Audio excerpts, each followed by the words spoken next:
کہ بلڈ ہی جب ناپاک ہو گیا، منی کا قطرہ تو خود ناپاک ہے، اور پھر یہ بتائیں ان کے بچے کتنے خطرناک ہوں گے۔ اگر زکوٰۃ کا 1 روپیہ رہ گیا سارے مال کو تباہ و برباد کر دیتا ہے۔ آج کل ہمارے بچے شریر ہو رہے ہیں، ہمارے بچے لچے لفنگے ہو رہے ہیں، ہمارے بچے ماں باپ کی بات نہیں مان رہے، ہمارے بچے آج عالم دین کی عزت نہیں کرتے۔ وہ کالج کے پروفیسر کو بہت دور سے بائک سے نیچے اتر کے ان کا پاؤں چھو کے ان کا ریسپیکٹ کرتے ہیں، چونکہ وہ کیمسٹری پڑھاتا ہے، وہ فزکس پڑھاتا ہے، وہ میتھ پڑھاتا ہے۔ اس لیے ہم نے دیکھا اپنے بچوں کو، ہمارے بچے بائک روک دیتے ہیں۔ وہ ایک برہمن پروفیسر، راجپوت پروفیسر کالج کا فزکس پڑھانے والا، وہ راستے سے گزر رہا، یہ اتر جاتا ہے اور ان کا پاؤں چھو لیتا ہے، پاؤں چھو لیتا ہے۔ کیوں؟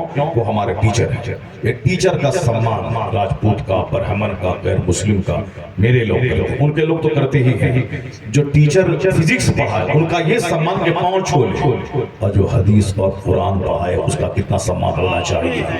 ہمارا سمان تو میرے بزرگوں نے یہ سکھایا تھا کہ 18 سال کا عالم اگر وہ آگے آگے چل رہا ہے تو 95 سال کا بوڑھا شخص اس 18 سال کے عالم کے آگے نہ چلے، وہ پیچھے چلے۔ اللہ، یہ بہار شریعت میں ہے، یہ ہمارے بزرگوں نے لکھا ہے، بزرگوں نے سکھایا ہے۔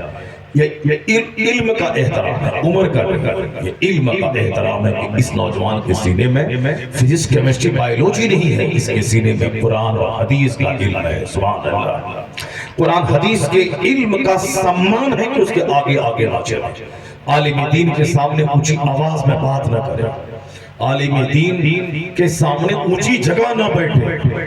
یہ علم دین کا سمان، ماں باپ سے بھی بڑا احترام عالم دین کا، چونکہ ماں کے پاؤں کے نیچے جنت ہے، یہ بالکل سچ ہے۔ باپ جنت کا دروازہ ہے، بالکل سچ ہے، مگر میرا باپ نائب رسول نہیں ہے، مگر عالم دین نائب پیغمبر ہے۔ تو جس نبی کا میں کلمہ پڑھتا ہوں اس کا جو نائب ہو اس کا اتنا سمان ہونا چاہیے، یا سوچ کر کے اربوں پتی ہونا اور ہے، نائب پیغمبر ہونا اور۔ اور جب احترام دل میں ہوتا ہے تب ان کی بات کی قدر ہوتی ہے۔ جیسے عالم کو میں عزت دے رہا ہوں، یہ ہمارے نائب پیغمبر ہے، تب ان کی بات کو بندہ غور سے سنتا ہے، اور ایک بات سن لیتا ہے تو ساری زندگی دل میں اس کو جگہ دیتا ہے۔ جب عزت ہی کسی کی نہیں رہے گی تو وہ بات ہی نہیں سنے گا، اس کو نہ بات سنے گا نہ اس کی بات پہ عمل کرے گا۔ اس لیے عالم کا احترام ضروری ہے، تاکہ چونکہ عالم اپنے باپ کی بات نہیں بولتا، دوسروں نیتا جی کو میں کہا یہ غلط بول رہا ہے، کوئی گناہ نہیں ہے، نیتا جی اکثر جھوٹ ہی بولتا ہے۔ کوئی داروغہ گاؤں میں آ گیا، بولا کہ ہم یہ کر دیں گے وہ کر دیں گے، میں وہ ہوں، آپ بولیں گے یہ جھوٹ بولتا ہے، تو آپ گنہگار نہیں ہیں، چونکہ داروغہ کی عادت ہے 24 گھنٹے گالی بکنا۔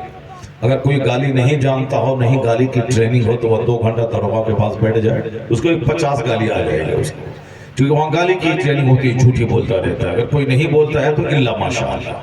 تو میں یہ کہہ رہا تھا کہ داروغہ کی بات کو اگر آپ جھٹلا دیں تو آپ اتنے بڑے مجرم نہیں۔ نیتا بھاشن دیا 2 گھنٹہ، آپ نے بولا کہ یہ بکواس کیا ہے، تو آپ کے ایمان عقیدے پہ کوئی فرق نہیں پڑے گا۔ لیکن اگر آپ کا چچرا بھائی عالم ہے اور آپ نے زمین جگہ کی دشمنی میں اس چچرے بھائی جو عالم ہے ان سے آپ نے دشمنی بول لی، دشمنی ہو گئی، اس کو سلام نہیں کرنا ہے، اسے بات نہیں کرنی۔ اب وہ جمعہ کے دن مسجد میں کھڑا ہوا اور قرآن حدیث بول رہا ہے، معلوم ہے اس کا فرق کیا ہوگا، نتیجہ کیا نکلے گا کہ چونکہ آپ نے زمین جگہ کی دشمنی کی وجہ سے ان سے حسد اور جلن کرتے ہوئے ان سے آپ نے دنیا بنا دی، لیکن اس کا رزلٹ یہ نکلے گا کہ وہ قرآن بولے گا، عالم حدیث بولے گا، مگر آپ دشمنی میں بولیں گے کہ جھوٹ بول رہے ہیں، آپ حسد اور جلن اور دشمنی میں بولیں گے یہ جھوٹ بول رہا ہے، چونکہ آپ کا اس سے زمین کا جھگڑا ہے، پڑوس میں گھر ہے، اس کا آپ سے وہ دیوار اور ٹھپی کا جھگڑا ہے، اور آپ اس کو مسجد میں جب وہ تقریر کرے گا تو حسد کی وجہ سے بولیں گے یہ جھوٹ بول رہا ہے، وہ بول رہا ہے قرآن، اور آپ کہہ رہے ہیں کہ جھوٹ بول رہا ہے، اس کا مطلب ہے کہ آپ کا ایمان گیا، وہ قرآن بول رہا ہے اور آپ کہہ رہے ہیں کہ جھوٹ بول رہا ہے، آپ کا ایمان گیا، ایمان گیا تو بیوی بھی نکاح سے گئی، اس بات کو ہمیشہ گرہ باندھ کے رکھ لیں کہ بیوی نکاح سے کیسے نکلتی ہے،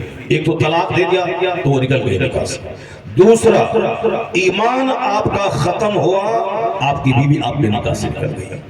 اگر آپ نے کہہ دیا کہ نماز پڑھنا ضروری نہیں ہے تو نماز کی فرضیت کا انکار کیا تو آپ کا ایمان ختم نکاح ختم. مطلب یہاں ہے ایمان ختم نکاح ختم. یہ مطلب اس کو ہمیشہ یاد رکھیے گا، ورنہ کچھ لوگ کہتے ہیں کہ جو دیوبندی کے اجتماع میں جائے گا اس کا نکاح ٹوٹ جائے گا. تو ہم لوگ سوچتے تھے کہ آخر یہ مولانا صاحب کیوں ایسا بول رہے ہیں کہ جو اس کے اجتماع میں جائے گا اس کا نکاح ٹوٹ جائے گا؟ کیسے نکاح ٹوٹ جائے گا؟ اجتماع میں جائے گا نکاح ٹوٹ جائے گا، اس کا کیسے ٹوٹ جائے گا نکاح؟ نکاح تو یہاں طلاق سے ٹوٹتا ہے، اور نکاح بہت مضبوط چیز ہے. اجتماع میں جائے گا، گھومے گا، پھرے گا، دیکھے گا وہاں ٹینٹ ہے، لائٹ ہے، بجلی ہے، بتی ہے، وہ مولوی صاحب کیا بول رہا ہے، تو میرا نکاح کیوں ٹوٹ جائے گا؟ اس وقت سمجھ میں بات نہیں آتی تھی، لیکن اب بات سمجھ میں آتی ہے کہ جو اس کے اجتماع میں جائے گا اور یہ سمجھے گا کہ یہ لوگ بھی ٹھیک ہی ہے، یہ سمجھ لیا کہ یہ لوگ بھی ٹھیک ہی ہے، تو جو نبی کو گالی دیا ہے اس کو یہ بولے گا یہ ٹھیک ہے. جو حضور کے علم غیب کی توہین کیا ہے اور یہ بولے گا یہ بھی ٹھیک ہے. جو بولا ہے کہ اللہ جھوٹ بول سکتا ہے، یہ اس کو بولے گا یہ بھی ٹھیک ہے. تو جو گستاخ رسول کو ٹھیک کہا تو اس کا اپنا ایمان ختم ہو گیا، اس کا اپنا ایمان گیا. من شک فی کفرہ وعذابہ فقد کفر. حرمین طیبین کے علماء نے کہا ہے کہ جو گستاخ رسول کے کفر میں شک کرے وہ بھی کافر ہو جائے گا.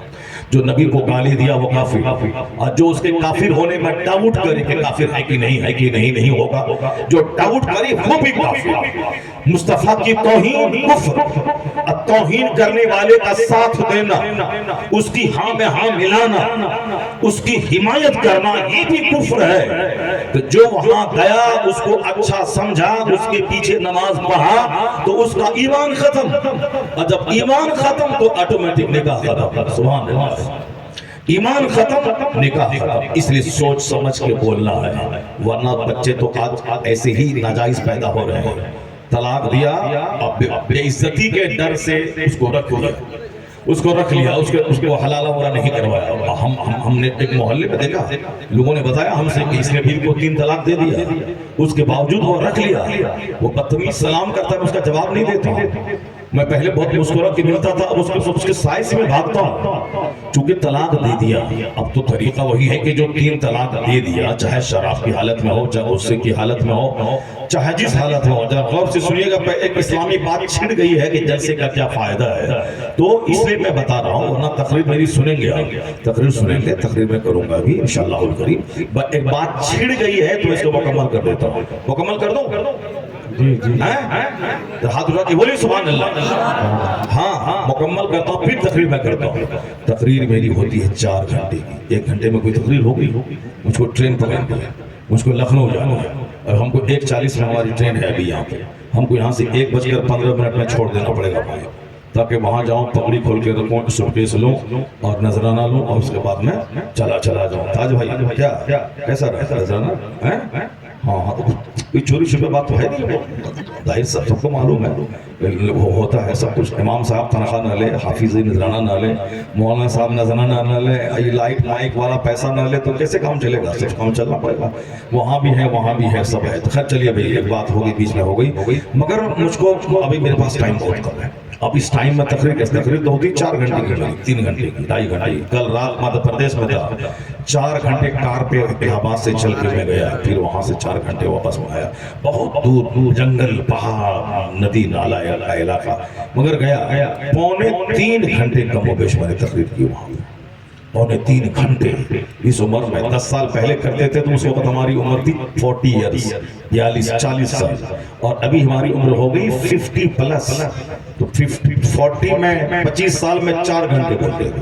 تو ابھی ہم 50 پلس ہونے کے بعد بھی ہم سوچیں گے کہ ہماری طاقت 25 سال پرانی ہے، تو ہم سے بڑا بیوقوف کون ہوگا؟ 25 سال کی طاقت الگ ہے، 50 سال پلس والی طاقت الگ ہے. ہم کھوجیں گے کہ وہ طاقت ہمارے پاس آ جائے، کہاں سے آ جائے گا؟ سارا آدمی الٹا پلٹا سوچتا ہے. یہ 70 سال کا بوڑھا کالا خضاب لگا لیا سر میں، کالا خضاب لگا لیا داڑھی میں. کیوں لگایا؟ تاکہ وہ جوان دکھے. تو ٹھیک ہے.